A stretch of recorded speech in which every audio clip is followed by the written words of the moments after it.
Nous sommes notre premier inconnu. Contrairement à ce qu'on peut penser, on ne naît pas en ayant conscience de qui nous sommes, de ce que nous sommes capables de faire, et encore moins de comment nous fonctionnons.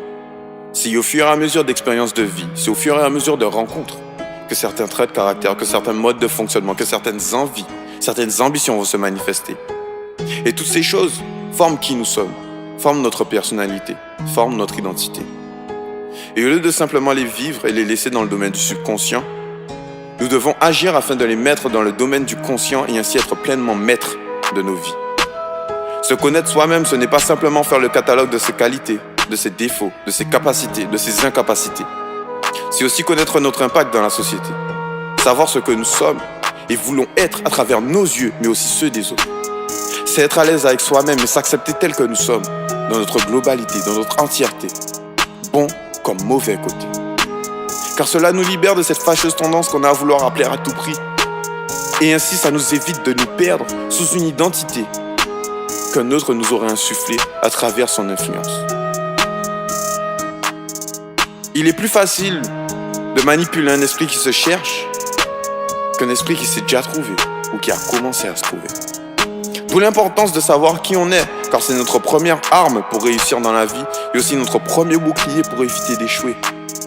Quand on sait qui on est et qu'on a compris notre socle de base commun à tous, nous savons comment les autres fonctionnent.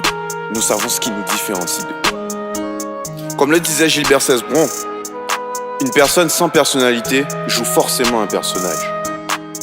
Certaines personnes ou expériences de vie vont vous pousser vers le changement, vont vous pousser vers la remise en question.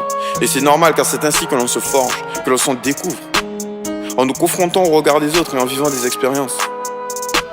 C'est ainsi que nous allons accéder à qui nous sommes. C'est ainsi que nous allons comprendre qui nous sommes. Faut-il encore que nous fassions l'effort de nous poser quelques instants afin de nous questionner et faire la synthèse de ce que nous avons vécu ou de ce que nous vivons. On ne peut pas comprendre un inconnu sans lui poser des questions et discuter avec lui sur son passé ou sa situation actuelle. Donc c'est pareil pour nous. Pourquoi face à telle situation j'ai réagi ainsi? Pourquoi ai-je choisi de faire cela plutôt qu'autre chose? Pourquoi ai-je dit X plutôt que Y? Comme le disait Bruce Lee, pour se connaître soi-même, il faut s'étudier en action avec une autre personne. Quoi qu'il en soit, se découvrir, ce n'est pas un processus facile, et encore moins quelque chose de court et d'instantané.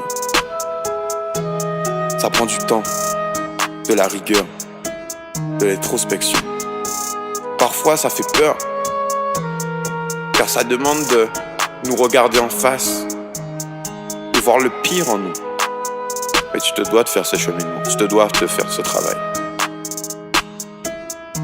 Car sinon, tu laisseras toujours une brèche ouverte pour que autrui puisse te diriger.